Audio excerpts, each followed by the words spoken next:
트럼프 대통령과 김정은 국무위원장의 첫 전화통화가 우리 시간으로 오늘 밤과 내일 아침 사이에 이뤄질 예정입니다. 양 정상은 미사일 엔진 실험장 폐기 등 비핵화 후속 일정을 논의할 걸로 보입니다. 북미 간의 통화가 진행되면 남북미 정상이 전화를 통해 직접 대화하는 이른바 정상 간 통화의 시대가 열리게 됩니다. 은행권 불법 채용으로 적발된 관련자들이 무더기로 재판에 넘겨졌습니다.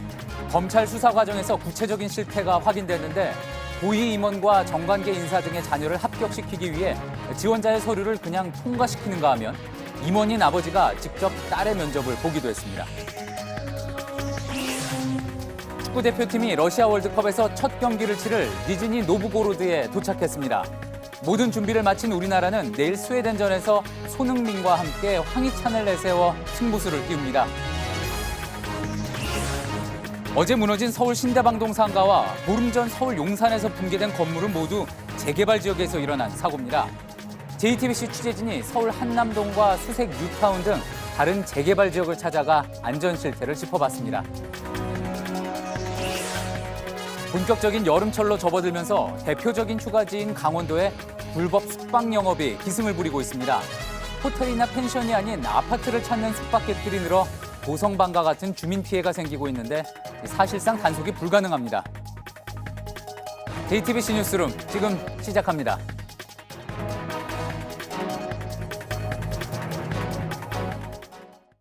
월드컵 어디서 볼 텐가? 반려견과 함께하는 응원전이 곧 열립니다.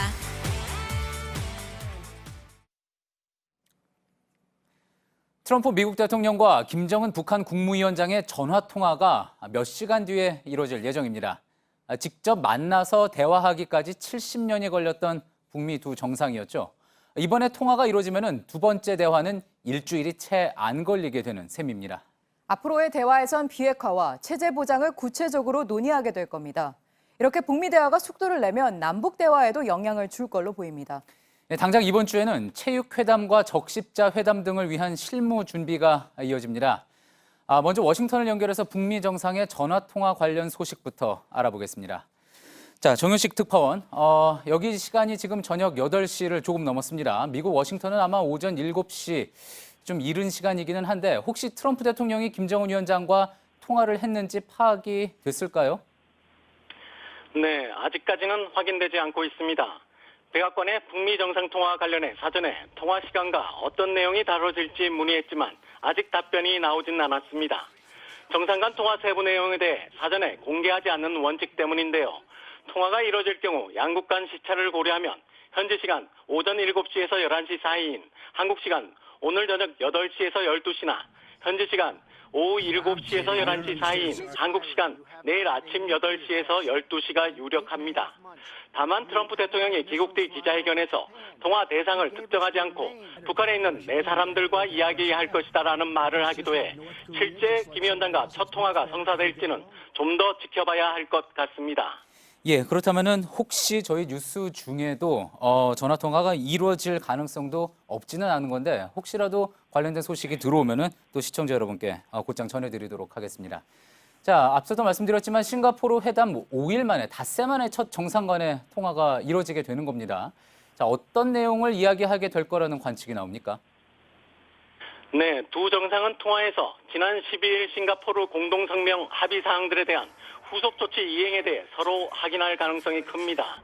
트럼프 대통령이 회담 직후 기자회견과 인터뷰에서 밝힌 대규모 한미연합훈련 중단 결정을 김 위원장에게 직접 통보할 가능성도 있습니다. 미 국방부는 이와 관련 을지 프리덤 가디언 훈련과 키 리졸브, 독수리 훈련 등 3대 한미연합훈련을 중단하기로 한미 간에 합의를 했느냐는 JTBC 질의에 우리는 대통령의 지시를 이행하기 위해 작업 중이며 백악관과도 긴밀히 협력하고 있다며 훈련 중단 작업을 진행 중이라고 확인했습니다. 김 위원장도 정상회담에서 약속한 대로 미사일 엔진 시험장 폐쇄를 포함한 비핵화 후속 조치와 한국전쟁 미군 희생자와 전쟁포로 유해 송환과 관련된 합의 이행 조치들에 대해 설명할 것으로 보입니다. 트럼프 대통령이 회담 이후 저는 북한과 핵전쟁 위협은 없다고도 선언한 만큼 김 위원장이 핵탄두 및 ICBM 폐기 일정 등의 비핵화 시간표와 같은 새로운 구체적 조치를 밝힐지도 주목됩니다. 예. 자, 이렇게 해서 북미 양국 정상 통화가 이루어지게 된다면은 남북 간에 이어서 이제 북미 정상 간의 한 라인도 구축됐다 이렇게 볼 수가 있을 겁니다. 미국에서는 어떤 평가가 나오고 있습니까? 네, 두 정상 간 한 라인은 그 자체만으로도 북미 간 관계 개선을 보여주는 상징이 될 수 있습니다. 두 정상은 싱가포르 공동성명에서 양국 국민의 평화와 번영에 대한 염원에 부합하는 새로운 관계를 수립한다고 확인했습니다. 그런 의미에서 정상 한 라인은 그 출발이라고 볼 수 있을 겁니다. 미소 냉전 때도 양국이 한 라인을 구축한 건 쿠바 미사일 위기를 겪으면서 핵전쟁 직전까지 치달은 뒤에야 가능했습니다. 때문에 북미 간 첫 정상회담 후 닷새 만에 첫 통화까지 이뤄진다는 것은 매우 빠른 출발이라고도 할 수 있습니다. 정상 간 한 라인 구축을 계기로 워싱턴 평양 연락사무소 개소 등 실질적인 양국 관계 정상화 움직임이 진전될 가능성도 있습니다. 예, 워싱턴에서 정효식 특파원이었습니다. 예, 두 정상의 이런 전화 연결은 지난 12일 싱가포르 단독 회담에서 결정된 걸로 전해졌습니다. 여기 있었던 김정은 위원장의 발언도 추가로 알려졌는데 자신의 책상에서 핵 단추를 없앤 게 트럼프 대통령이다. 전 세계인의 존경을 받아야 한다. 이런 말도 했다고 합니다. 이한주 기자입니다. 북미 정상의 전화 연결은 단독 회담에서 결정됐다. 양국 정상의 직통 전화번호 교환 뒷이야기가 미 정부 관계자를 통해 언론에 전해졌습니다. 두 정상이 첫 대면에서 각각 김여정 제1부부장과 샌더스 백악관 대변인을 회담장으로 불러 전화번호를 주고받았다고 했습니다.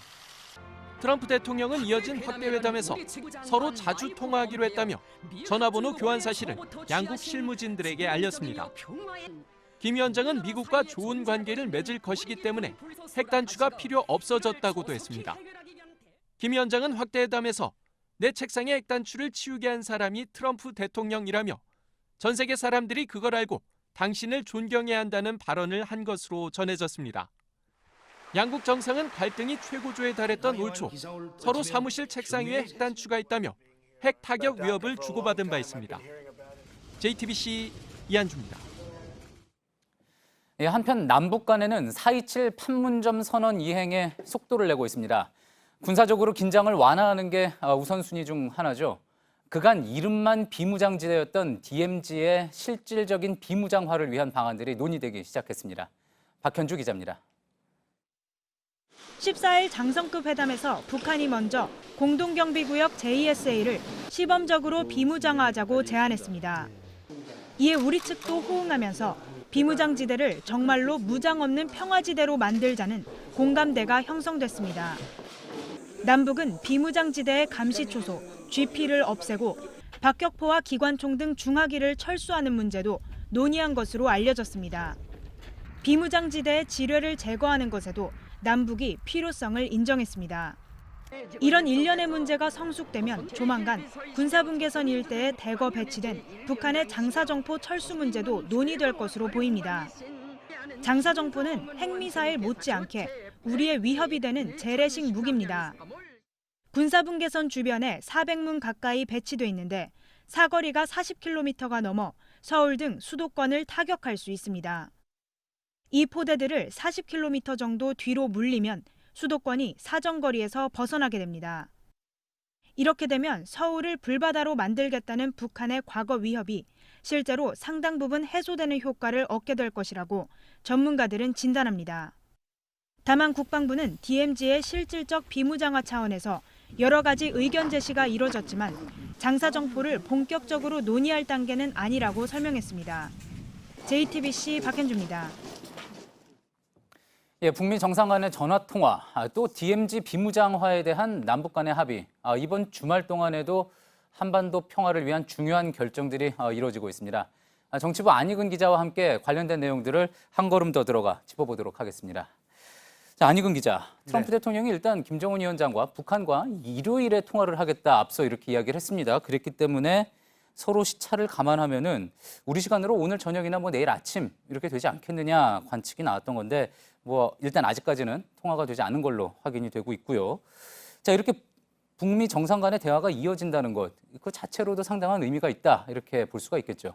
네, 북미 정상이 직접 대화가 가능한 신뢰가 어느 정도 구축이 됐다는 점이 의미가 있겠고요. 예. 그다음에 정상끼리도 앞으로 여러 번 만날 수 있다 이렇게 얘기를 했는데 전화 통화는 그 출발점이 될 것으로 보입니다. 외교 소식통은 트럼프 대통령은 평생 전화로 사업을 해온 사람이다. 예. 두 정상이 전화 통화를 한다는 건 비핵화 문제 등을 놓고 일상적으로 소통을 할 수 있는 의미다. 이렇게 설명을 했습니다. 예, 그렇게 해석도 가능히 하겠군요. 자, 근데 우리 입장에서는 북미 간 정상들이 이렇게 직접 통화를 한다는 게 남북 간의 또 대화를 풀어가는데 도움이 될 수 있다. 이렇게 볼 수가 있겠죠. 네, 그렇습니다. 북미가 극도로 불신하는 상황이 이어진다고 하면 우리 입장에서는 북미 모두를 설득해야 되는 어려운 상황이 되는 건데요. 예. 지속적으로 북미 정상 간 대화가 이어진다면 반대로 우리 입장에서는 북한과 긴장 완화를 위한 대화를 풀어가는데 큰 도움이 될 걸로 보입니다. 예. 자, 그런 점에서 이제 지난주에 남북의 판문점 공동경비구역의 시범적인 비무장화 논의가 이루어지지 않았습니까? 자, 이 부분도 그래서 또 중요하다고 볼 수가 있겠죠.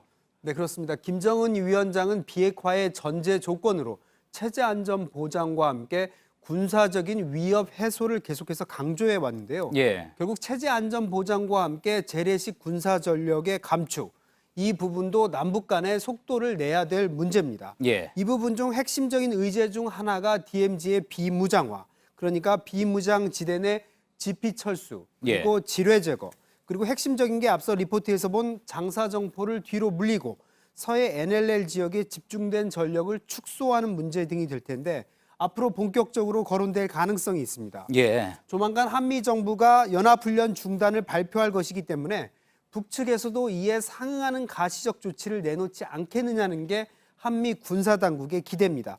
우리 정부는 북한이 비핵화와 DMZ 긴장 완화 방안의 구체적인 내용을 제시하지 않을 경우에 연합훈련은 재개할 수밖에 없다는 입장입니다. 예, 조금 전 이제 안익은 기자가 이야기하기도 했고요. 또 오늘 하루 종일 이 이야기가 상당히 많이 화제가 되기도 했습니다.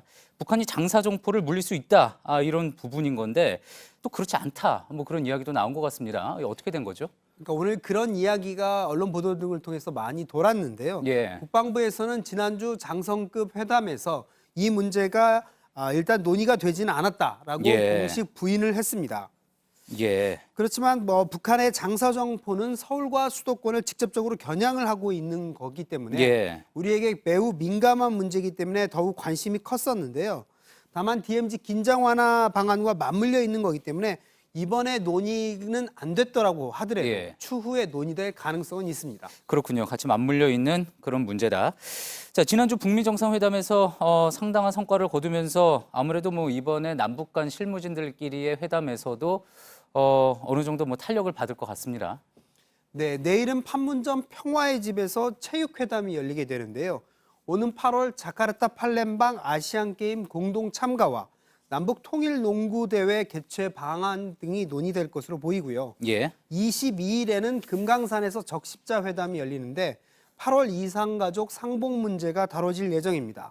그리고 19일과 20일에는 통일부와 개성공업지구 지원재단, 현대아산 등 우리 측 관계자 17명이 개성공단에 올라가 남북 공동연락사무소 설치 준비를 계속 준비를 할 예정입니다. 예, 여러 가지 일정이 또 앞으로도 숨가쁘게 진행이 되겠군요. 정치부 안익은 기자였습니다. 지난주 동해에서 표류하다가 해경에 구조된 북한 선원 5명 가운데 1명이 귀순 의사를 밝혀 4명만 북한으로 돌아간 것으로 전해졌습니다. 정부 관계자는 귀순 의사를 밝힌 1명을 제외한 북한 선원들을 지난 15일 오후 송환했다고 밝혔습니다. 이 문제와 관련해 아직까지는 북한이 매체를 통해 입장을 내지는 않았습니다. 우리 정부에도 별도로 입장을 전달하진 않은 것으로 알려졌습니다. 젊은이들이 가고 싶어하는 직장 중 하나가 은행입니다. 그만큼 채용 절차가 공정해야 하는데 실상은 달랐습니다. 검찰이 6개 시중은행의 채용 비리를 수사한 끝에 전현직 은행장 등 38명을 재판에 넘겼습니다. 청탁이 들어오면 명부를 만들어 특별관리에 합격시키거나 가짜 보험번호를 줘서 불법 채용하기도 했습니다. 신용인 생명인 은행의 비리에 구직자들은 분노하고 있습니다. 이지혜 기자입니다. 특별한 결격 사유가 없으면 서류는 무조건 통과. 필기와 면접에서 탈락 대상이면 점수 조작. 감점 사유가 있으면 삭제. 국내 굴지의 시중은행 인사 담당자들이 청탁받은 이들을 채용하기 위해 쓴 수법들입니다. 많은 은행이 청탁 대상자 명부를 따로 작성해 은행장에게 직접 보고하고 관리했습니다. 지원 자격이 제한된 해외 대학 출신이면 따로 전형을 해서 뽑아줬고 가짜 보훈 번호까지 부여해 거래처 자녀를 합격시키기도 했습니다. 검찰은 지난해 11월부터 시중은행 6곳의 채용 비리를 수사한 결과 12명을 구속하고 38명을 재판에 넘겼다고 밝혔습니다. 구속영장이 기각된 하명주 KB 하나은행장과 이광구 전 우리은행장은 불구속 기소됐고 김정태 하나금융지주 회장과 윤종규 KB금융지주 회장은 개입 정황이 확실치 않아 재판 대상에선 빠졌습니다. 은행별로는 부산은행에서 10명이 기소돼 가장 많았고 전체 채용 비리 건수는 국민은행이 절반 이상으로 가장 많았습니다. 성과 학력에 따라 차별한 사례도 적발됐습니다. 국민은행은 여성 점수를 깎는 대신 남성 점수를 높였습니다. 하나은행은 남녀 채용 비율을 4대1로 미리 정했습니다. 검찰은 현재 수사 중인 신한은행의 채용 비리와 관련해서도 엄중히 수사할 방침이라고 밝혔습니다. JTBC 이지혜입니다. 네, 이번에 밝혀진 시중은행들의 채용 비리엔 온갖 사례가 다 있습니다. 이런 비리는 오랜 관행 때문이라고 검찰은 보고 있습니다. 법조팀 취재기자와 더 보겠습니다. 이승필 기자, 은행은 어떤 기업보다 채용이 투명할 거라고 생각이 됐는데 이번 수사 결과를 보니까 아닌 모양입니다. 네, 검찰이 밝힌 수사 내용을 보면 은행권의 채용 비리가 얼마나 고질적이었는지 잘 드러나는 황당한 사례가 있습니다. 네. 국민은행에선 채용팀장이 평소 이름을 알던 부행장 자녀와 이름 그리고 생년월일이 같은 여성 지원자가 지원을 하자 논술 점수를 조작해서 합격시켰습니다. 말도 하지 않았는데 알아서 채용시켜준 거죠. 그런데 부행장의 자녀는 아들이었고 당시 군대에 있었습니다. 네. 뒤늦게 이 사실을 알고 해당 여성 지원자를 면접 단계에서 탈락시킨 것으로 조사됐습니다. 인사 담당자가 알아서 불법 채용에 나설 만큼 비리가 일상화했다는 겁니다. 네, 지뢰 채용 특혜를 줬다는 건데 뽑을 때 모든 단계에서 아예 점수를 조작한 경우도 있었죠. 네, 부산은행에서 있었던 일입니다. 네. 이 사례는 이전 수사 과정에서 일부 알려져 있기도 했는데요. 2015년에 신입 사원을 채용할 때 누군가 딸을 붙여달라고 청탁하자 서류 전형부터 필기, 실무자 면접, 그리고 최종 면접까지 매번 점수를 조작해줬습니다. 네. 그걸로도 부족해서 합격 정원을 늘리고 계획에 없던 영어 면접까지 실시해서 합격시켰습니다. 해당 지원자의 아버지는 조문환 전 새누리당 의원으로 당시 경남도정을 연구하는 연구기관의 원장이었습니다. 네, 보다 보니까 이 사례도 참 놀라웠습니다. 아버지가 딸을 직접 뽑았던데요. 네, 광주은행에서는 2015년에 신입사원을 뽑을 때 인사총괄임원의 딸이 지원하자 자기소개서에 부친의 근무 사실을 적었습니다. 네. 인사 담당자는 소개서 평가 항목에서 30점 만점을 줬고요. 이 임원은 딸의 2차 면접에 직접 들어가서 최고 점수를 줘서 합격시킨 것으로 조사됐습니다. 네, 검찰이 오늘 결과를 내놓긴 했지만 수사가 완전히 다 끝난 건 아니잖아요. 네, 검찰이 기소한 건수가 모두 695건입니다. 네. 이 가운데 외부인 청탁이 367건으로 가장 많았습니다. 은행들이 영업이나 대관 활동을 위해서 외부 청탁을 관행처럼 들어온 게 아니냐 하는 지적이 나옵니다. 현재 신한은행 등 신한금융그룹 계열사의 채용비리 사건에 대해서도 검찰 수사가 진행 중이어서 전체 건수는 더 늘어날 전망입니다. 네, 그러니까 은행권 채용 비리 건수가 더 늘 수도 있다는 얘기인데 이 질문 안 드릴 수가 없겠습니다. 이미 피해본 지원자들은 그럼 구제를 받을 수 있습니까? 현재로선 쉽지 않아 보입니다. 예. 채용 비리가 문제가 되면서 은행연합회는 이달 초에 대책을 발표했는데요. 피해가 확인되면 다음에 시험을 볼 때 해당 전형을 뛰어넘어서 곧바로 다음 단계부터 응시할 수 있도록 했습니다. 하지만 소급 적용이 되지 않아서 이번 검찰 수사로 드러난 피해자들은 대상이 아닙니다. 또 피해가 확정되려면 앞으로 대법원 판결까지 기다려야 할 수도 있는데 네. 여기에 또 보통 몇 년이 걸리기 때문에 구제가 쉽지 않을 거란 관측이 나옵니다. 네, 은행권 채용 비리 이승필 기자와 따져봤습니다.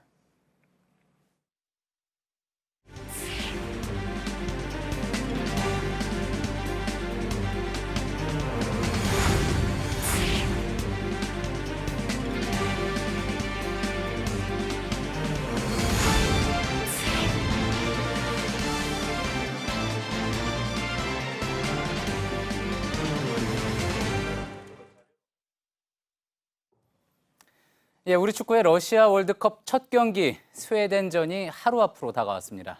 대표팀은 니즈니 노브고로드에 도착해 모든 준비를 마쳤습니다. 러시아에서 강신우 기자입니다. 월드컵 프로필 사진을 찍을 땐 누구보다 비장했던 황희찬.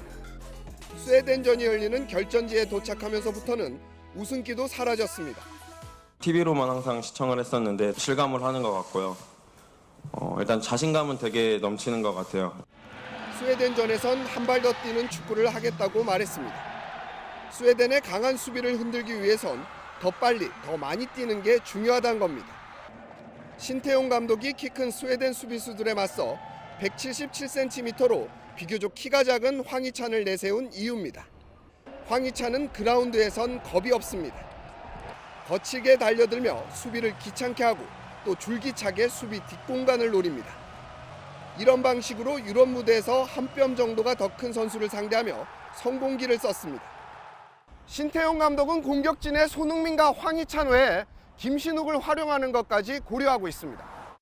스웨덴, 멕시코, 독일과 힘겨운 대결이 불가피한 우리나라. 국제축구연맹 피파는 스웨덴전에 앞서 한국은 4년 전 브라질 월드컵보다 경기력을 끌어올리려는 분명한 목표가 있다고 소개했습니다. 러시아 니즈니 노브고로드에서 JTBC 강신우입니다. 이번 지방선거에서 참패한 야권에서는 변화가 필요하다는 이야기 계속 나오고 있습니다. 하지만 정작 변화를 이끌 새 인물이 보이지 않아서 더 고민인데요. 오늘 오후 열기로 했던 자유한국당 중진 의원 긴급회동은 참석자가 부족해 취소됐습니다. 류정화 기자입니다. 선거 패배 후 자유한국당은 무릎을 꿇고 국민에게 사과했습니다. 저희가 잘못했습니다. 당 안팎의 인물을 가리지 않고 혁신 비상대책위원회를 구성하기로 했습니다. 외부 인사 비대위원장을 역임하는 방안도 열려 있고 당 내부적인 또 비대위 참여도 열려 있고. 하지만 선거 패배의 책임과 과거 적폐로부터 자유로운 사람을 당 내에서 찾기 힘들고 외부 인사를 통해 위기를 돌파하는 것도 현실적으로 힘들다는 지적이 나옵니다. 박근혜 전 대통령 탄핵 정국에 출범한 임명진 비대위는 친박계 의원 3명을 징계하는 데 그쳤고 대선 패배 후 류석춘 혁신위도 박 전 대통령을 출당시킨 것 외엔 눈에 띄는 성과를 내지 못했습니다. 이런 가운데 오늘 오후 예정됐던 한국당 중진 의원들 간 긴급회동은 참석률 저조로 아예 취소됐습니다. 바른미래당은 40대 이하 인사들로 비대위를 꾸리고 혁신의 키를 젊은 세대에게 넘기겠다고 선언했지만 역시 대중의 지지를 받을 참신한 인물이 없다는 얘기가 나옵니다. 안철수 전 서울시장 후보가 3위에 그치면서 바른미래당이 야권 정계 개편의 주도권을 쥐기 힘들어졌다는 현실론도 제기되고 있습니다. JTBC 류정화입니다. 어제 오전에 무너진 서울 신다방동 상가와 또 보름 전쯤 서울 용산에서 붕괴된 4층짜리 건물 모두 재개발을 앞둔 상태에서 제대로 된 안전 조치 없이 방치됐던 건물들입니다. 이런 재개발 구역이 서울에만 300곳이 넘습니다. 소여정 기자가 그 현장에 가봤습니다. 가정집 건물에 출입을 막는 띠가 둘러져 있습니다. 난간은 녹이 슬어 비틀어졌고 계단은 난간을 지탱하지 못할 정도로 부서졌습니다. 옥상 일부가 무너져 바닥이 내려다 보이는 집도 있습니다. 한 건물은 벽돌이 떨어질까 봐 주인이 임시로 건물 전체에 그물을 덮어놨습니다. 여기 오래돼서 위험해. 여기 사람만 있으면 다치잖아. 재개발 구역인 서울 한남동의 골목길 모습입니다. 지어진 지 수십 년 된 건물이 대부분이지만 언제 철거될지 모르기 때문에 그대로 두는 겁니다. 손을 댈래도 돈이 아까워서 못 돼요. 손 댔다면 몇백이니까. 했다가 흘린다고 그러면은. 주민들 불안도 커지고 있습니다.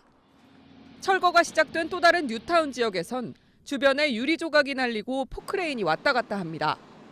인도와 공사장을 가르는 건 가림막뿐입니다. 철거 작업 중 건물이 무너지면 행인들이 다칠 수 있다는 우려가 나옵니다. 여기 막 있고 부시더라고. 근데 여기 넘어질 것 같은 생각이 드는 거야. 이렇게 재개발 구역으로 지정된 곳은 서울에만 300곳이 넘습니다.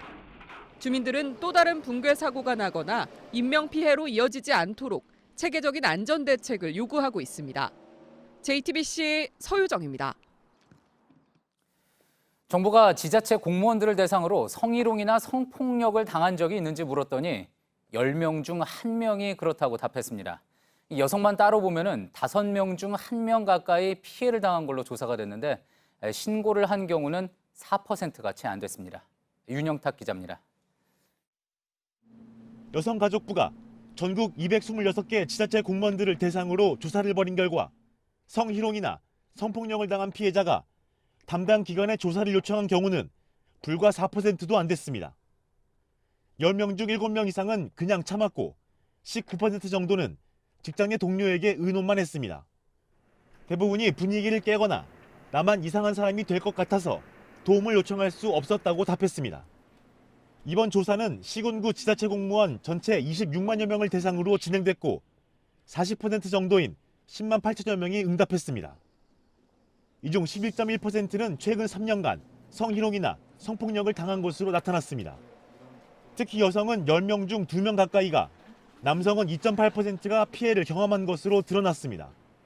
여가부는 각 시군구에 성희롱, 성폭력 재발 방지 대책 수립을 촉구하고 실태가 심각하다고 판단되는 지자체는 상호 심층 점검에 나서기로 했습니다.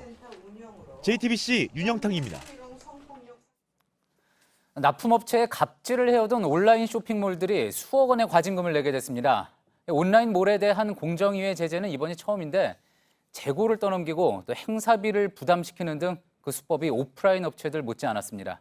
구희령 기자입니다. 온라인몰 인터파크는 3만 권이 넘는 책을 직접 사들였다가 팔리지 않자 업체에 반품했습니다. 2016년 7월까지 2년 반 동안 4억 원어치가 넘습니다. 카드 청구 할인 행사 때는 비용 4억 5천만 원을 미리 문서로 정하지도 않고 납품업자들에게 부담시켰습니다. 롯데닷컴도 즉석 할인 쿠폰 행사 비용 175억 원 중 46억 원을 납품업체에 이런 식으로 부담시켰습니다. 또 납품업체에 줄 돈을 법정 기한을 넘긴 뒤에야 지불하면서도 밀린 이자는 주지 않았습니다. 이런 사례들은 모두 대규모 유통업법으로 금지하는 전형적인 갑질입니다. 공정거래위원회는 인터파크와 롯데닷컴에 6억 원이 넘는 과징금을 매기기로 했습니다. 온라인몰이 납품업체에 갑질을 했다가 공정위 제재를 받는 건 이번이 처음입니다. 온라인 쇼핑 시장이 80조 원 가까운 규모로 급성장하자 공정위도 감시를 강화하고 있습니다. 지난달에는 갑질을 한 소셜 커머스 업체에 1억 원이 넘는 과징금을 부과했습니다. JTBC 구희령입니다. 여행 갈 때 숙박 공유 사이트 이용하시죠? 숙소로 아파트가 인기라는데 이건 불법입니다. 관련법이 아직이고 단속도 잘 안 되니 애꿎은 주민들만 피해보고 있습니다. 조승현 기자입니다. 유명 숙박 공유 사이트입니다. 속초를 검색해봤습니다. 넓고 깔끔해 보이는 아파트를 선택했습니다. 칫솔 빼고 다 있다고 생각하시면 돼요. 뭐 수건도 넉넉하게 6장인가 되어 있고요. 현재 숙박업은 외국인 관광 도시 민박업과 한옥 체험업, 농가 민박업 등 허가받은 경우로만 제한돼 있습니다. 주거용으로 지어진 아파트를 숙박 영업에 이용하는 건 어떤 경우라도 불법입니다. 위반하면 1년 이하 징역이나 1,000만 원 이하 벌금을 내야 합니다. 하지만 이른바 가성비 좋은 숙소로 입소문을 타면서 불법 영업은 계속되고 주변 주민들의 피해는 커지고 있습니다. 늦게까지 고성방가하고 음주하고 그다음에 담배 피고 그러니까 층간소음이 제일 큰 문제죠. 공유 숙박 관련 법안은 국회에 계류돼 있고 단속도 쉽지 않습니다. 사회계산이 있지 않습니까? 그분들이 안으로 들어버리지 않으시면 안에 한번 들어가지도 못하거든요, 사실. 이 때문에 관련법을 적극 추진해 등록 기준이나 관리 감독을 강화해야 한다는 지적이 높습니다. JTBC 조승현입니다. 지난해 흑산도에서 날려보낸 검은 딱새가 1년 만에 일본 교토에서 발견됐습니다. 새 다리에 끼운 가락지로 식별된 겁니다. 가락지 끼운 새를 다시 만날 확률은 0.03% 정도라고 합니다. 이수정 기자입니다. 마른 풀가지에 앉은 작은 새, 다리에는 가락지를 둘렀습니다. 우리나라와 일본에서 여름을 나는 검은 딱새입니다. 국립공원관리공단 연구진은 지난해 4월 검은 딱새 40여 마리에 가락지를 붙여 날려보냈습니다. 이 중 한 마리가 올 4월 직선거리 870km 정도 떨어진 일본 교토에서 발견됐습니다. 지난 겨울 중국 남부나 동남아 쪽으로 내려갔다 번식기를 맞아 다시 일본 쪽으로 올라간 것으로 추정됩니다. 국내에서 검은 딱새의 이동 경로가 관측된 것은 이번이 처음입니다. 철새들이 중각에 착하여 먹이를 먹고 휴식을 취하는 중요한 장소입니다. 연구진은 이번 관측으로 검은 딱새의 수명이 적어도 4년 이상이라는 점도 확인됐다고 밝혔습니다. 국제연구에 따르면 가락지를 붙인 새가 자연에서 다시 관측될 확률은 0.03%로 매우 희박합니다. JTBC 이수정입니다. 월드컵이 열리는 러시아 모스크바에서 택시가 인도로 돌진했습니다. 응원하러 온 외국인들이 다쳤는데 다행히 테러는 아닌 걸로 밝혀졌습니다. 베네수엘라에선 파티 중이던 클럽에서 최루가스가 터져 17명이 숨졌습니다. 박상욱 기자입니다. 갑자기 인도를 향한 택시가 보행자들을 덮칩니다. 놀란 사람들이 운전석 문을 강제로 열자 운전자는 뛰쳐나와 도망칩니다. Мексиканцы, все, крики, стоны, и он его остановил только то, он его остановило только то, что он врезался в столб. 월드컵 개막 이틀째 시민과 월드컵 응원을 온 외국인들로 붐빈 거리에서 벌어진 이 사고로 월드컵 응원을 온 멕시코인 2명과 우크라이나인 1명 등 8명이 다쳤습니다. 한때 테러 가능성이 제기됐지만 경찰 조사 결과 택시기사의 졸음운전으로 인한 교통사고인 것으로 드러났습니다. 현지 시간 16일 새벽 베네수엘라 수도 카라카스의 한 나이트클럽에선 17명이 숨지는 사고가 발생했습니다. 졸업 축하 파티 도중 싸움이 발생했는데 누군가 터뜨린 최루가스가 밀폐된 클럽에 순식간에 퍼진 겁니다. 사망자 중 11명이 질식해 숨졌고 희생자 절반가량인 8명은 미성년자인 것으로 드러났습니다. 현지 시간 15일 미국 캘리포니아주 로스앤젤레스에선 할리우드 배우 메리 맥코맥 부부의 테슬라 차량이 운행 도중 발생한 불로 전소됐습니다. 경찰은 화재 원인으로 배터리 결함 가능성을 지목한 가운데 테슬라 측은 조사에 나섰습니다. JTBC 박상욱입니다. 우리 군이 내일부터 이틀 동안 상반기 독도 방어 훈련을 합니다. 이번 훈련엔 국산 기술로 만든 3,200톤급 양만추남 등 함정 6척과 F-15K 등 항공기 전력 7대가 참가하는 걸로 알려졌습니다. 방어 훈련은 정기적으로 실시되는데 일본 정부가 항의해왔습니다. 정부가 12월 말부터 관련형 전자담배에도 일반 담배처럼 암세포가 그려진 경고 그림을 붙이기로 했습니다. 복지부는 관련형 전자담배가 덜 해롭다고 볼 수 없다며 경고 그림 교체 방안을 확정했고 일반 담배에 있는 경고 그림 10종도 수위가 더 높은 그림으로 바꾸기로 했습니다. 육아휴직이 끝나고 1년이 지나도 휴직급여를 신청할 수 있다는 판결이 나왔습니다. 서울행정법원은 금융감독원 직원 손모 씨가 기간이 지났다며 급여 지급을 거부한 서울고용노동청을 상대로 낸 소송에서 육아휴직 급여를 1년 안에 신청해야 한다는 규정은 신청을 빨리 하라는 취지로 보는 게 맞다며 이렇게 판결했습니다. 아르헨티나의 축구 스타 마라도나가 러시아 월드컵 경기를 보던 중 한국 팬의 연호를 받고선 동양인을 비하하듯 눈을 찢는 손동작을 해 논란입니다. 마라도나는 관중석에서 담배 피는 모습도 잡혔는데 소셜미디어를 통해 인종차별은 없었고 경기장의 금연 정책을 몰랐다고 했습니다.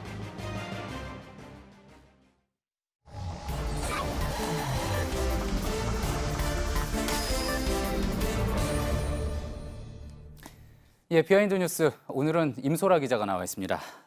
자, 임소라 기자는 이번 주에 싱가포르에 다녀왔는데 금세 국회로 복귀를 했습니다. 네. 예, 첫 번째 키워드부터 볼까요?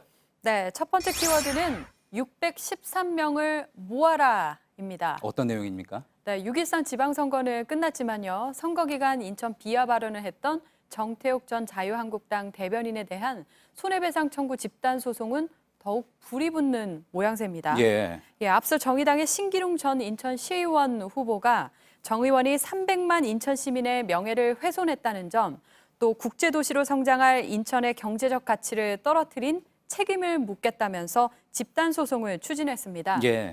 613명의 소송인단이 100만 원씩 모두 6억 1,300만 원을 정 의원에게 청구한다는 계획입니다. 예, 613명이라고 특정을 한 건 혹시 6.13 선거와 뭐 관련이 있는 건가요? 네, 그렇습니다. 예.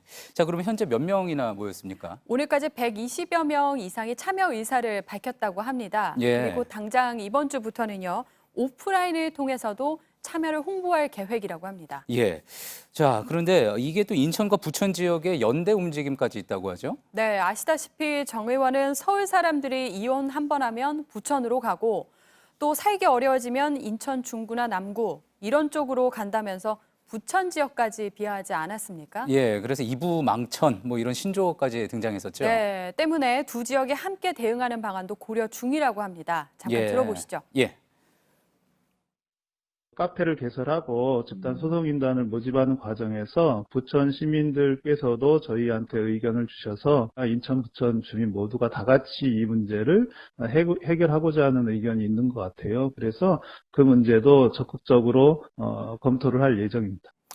예, 보통 뭐 사실 뭐 한두 번 있는 일도 아니고 정치인들이 보통 막말을 하게 되면은 뭐 어느 정도 시간이 지나서 잊혀지곤 했었는데 어떻게 보면 이번에는 끝까지 책임을 묻겠다 이런 것 같습니다. 네, 주최 측에서는 이번 집단 소송을 망언 폐가 운동이라고 저렇게 이름을 붙였습니다. 망언 폐가 운동이요. 네, 예. 그러니까 막말을 일삼는 정치인에게 정치적 책임뿐 아니라 실질적인 경제적 책임을 물어서 다시는 이런 일이 반복되지 않도록 하겠다는 겁니다. 예, 그렇군요. 자, 정태욱 의원은 뭐 탈당까지 했는데 어쨌든 말 한마디로 비싼 대가 치르게 된 것 같습니다. 자, 다음 키워드도 볼까요?